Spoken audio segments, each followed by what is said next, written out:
This is Free Member, the first main account I've played since Iron Man mode released over 10 years ago. I wanted to see how feasible it is to earn members and maintain it with bonds, after earning one in free-to-play with a lot of high alking, and again in members with a lot of blast furnace. A few of you told me I was sleeping on farming runs, so I wanted to see if it was possible to earn a bond entirely through farming. But with only 10k to my name, I need to earn some GP to get started. Last episode I got the requirements to enter Last Man Standing, a battle royale style PvP minigame located in the Ferox Enclave. It rewards points that can be exchanged for items. Each point has a value of around 50,000 GP. Fortunately for players who, like me, are terrible at PKing, this place is swarming with bots. Some are very simple, they only attack with one style, some pray and eat, but they are still very easy to beat. But others are much more sophisticated. They will switch combat styles and change their overhead prayers. I found that some of them don't pray properly if you staff bash them, so I beat a couple by focusing on switching my overhead prayers whilst my staff did all the work. I found it faster to not fight against real players that I knew I couldn't beat, just so I could get into a new game against more bots.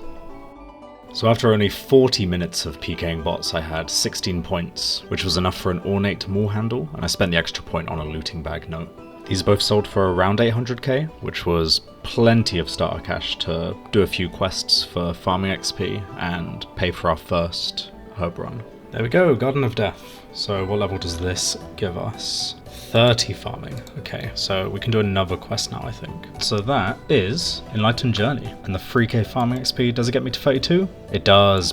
And that is perfect because 32 farming gives us access to the Ranar weeds. Alright, there we go. Creature of Frankenstrain. There is Garden of Tranquility completed. 35 farming, which also means I can go do Tithe Farm now, which I might be doing just to get my level up a bit before I start doing loads of runs, just so I get more Ranar herbs on average. And there we are, the forgettable tale of a drunken dwarf.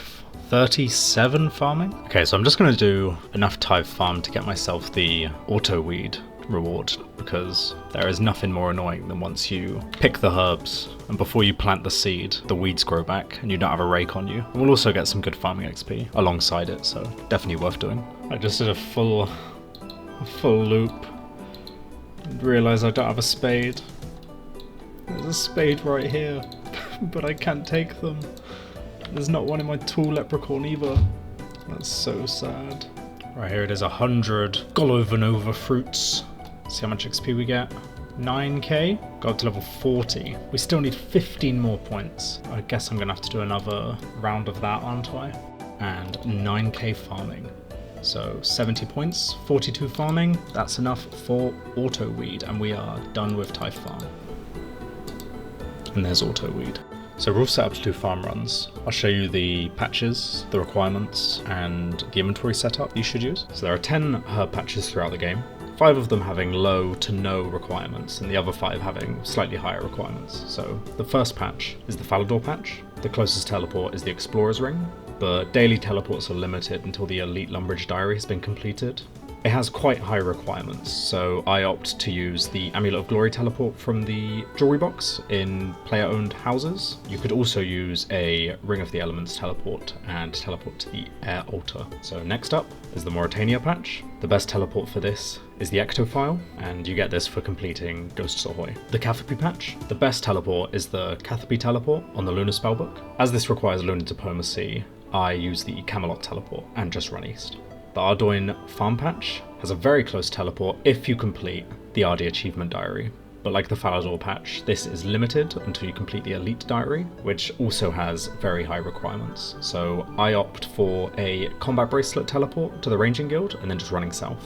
And then the final low requirement patch is in Hasidius. So using the mounted Xerix talisman in someone's player-owned house, you can teleport to Xerix Glade and then you're basically right there and you run over.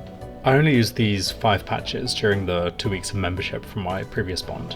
I did just realise during editing that the Valamor patch has no requirements, so I could have been using that the entire last 2 weeks. The best teleport for it is the Quetzal Whistle to the Hunters Guild, and then you run north.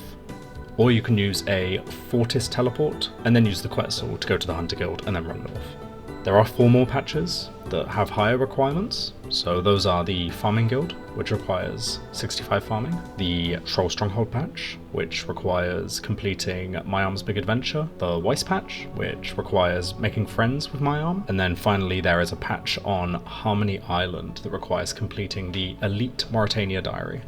So that's all of the patches, so onto the inventory setup. Firstly, you'll need Magic Sectors from Fairy Tale Part 1. This just isn't worth doing without them. Then of course you'll need your herb seeds. Rana tends to be the most profitable, and you'll need one of them for each patch. You'll need Ultra Compost, either inside a bottomless compost bucket, or just noted Ultra Compost, and you can deposit that in a tool leprechaun and withdraw it as you need it. You'll need a seed dipper and a spade. You'll need a rake for the first time you do each patch, but if you got auto weed from Typh Farm, you won't need it again. And finally you'll need your teleports. So I often use the House Party World 330 to take advantage of other people's teleports, just to make sure your house is in Rimington. And finally, a couple useful tips for you. If you're using RuneLite, make use of the time tracking plugin. And if you're on mobile instead, just set an 80-minute timer once you're finished with your herb run. Set your default world to 330 to use others' houses, and if this world's full, there tends to be overflow in either world 329 or 331. And finally, if you're just logging on to do herb runs, say when you're at work or you're doing something else, don't bother banking after every run. Instead, just log out at the last herb patch that you do, and then this can also be done when you do a herb run at the end of the day before you log off.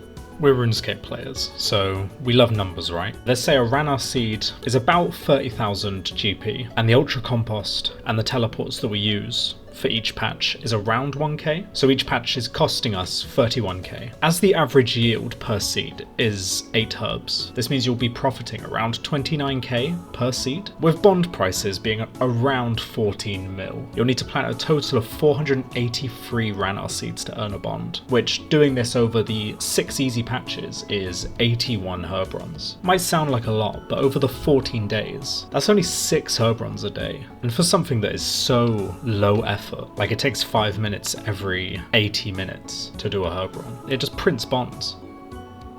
Right, so we're just selling off the last of our Rana weeds here, an extra 2.8 mil. So in the last 2 weeks, we have farmed 583 Rana seeds, which is an awful lot. And as you can see here, I already have the buy offer in for my bond.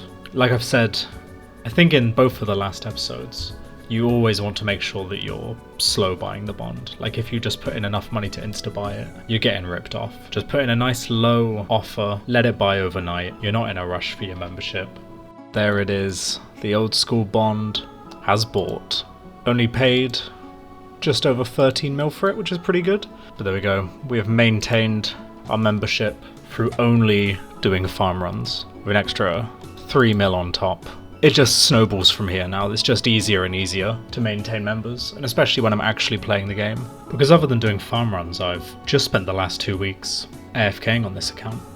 So as you can see, I got myself 70 mining. That was exclusively through stars. And I've also got my combat stats up just fighting sand crabs. I did a little bit of fletching, so I made like tiny bits of money doing the fletching and the star mining, but that was only about 1 mil, so I've still very much completely earned the bond through farming.